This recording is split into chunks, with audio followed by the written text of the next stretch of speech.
Баршаңызға сәлем, сіздермен бірге дәрігер невропатолог Ақжарқын Ситқазықызы. Бүгін сіздермен ходунок жөнінде сөйлесетін боламыз. Ходунокқа қанша айдан бастап отырғызу керек, ходуноктың балаға зияны бар ма жоқ па, осы туралы айтатын боламыз.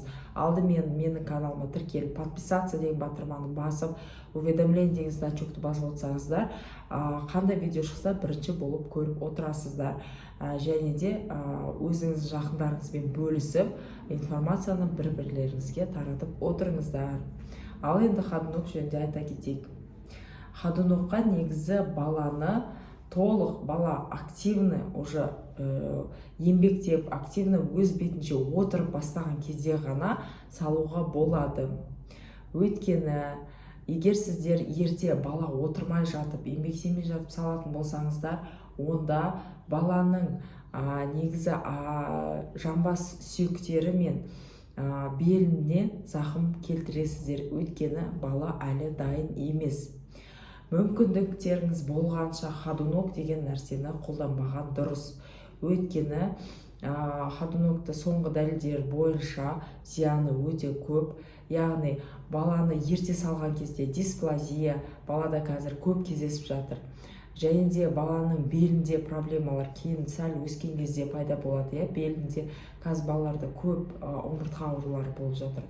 Және де баланың дамуында кішкене кешігулер болады. Өйткені баланың қимыл қозғалысын ходунок кішкене шектейді.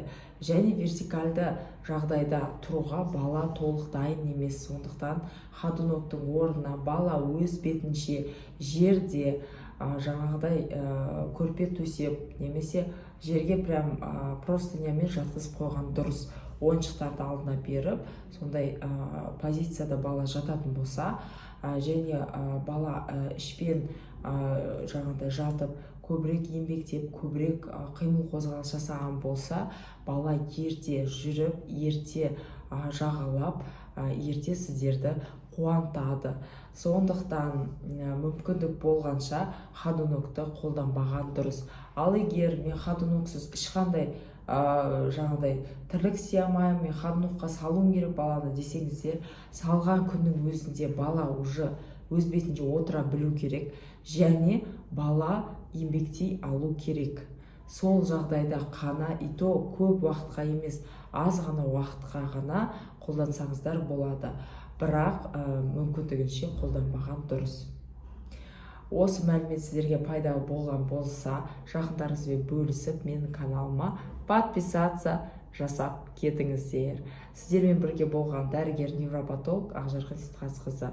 Сау болыңыздар, ауырмаңыздар.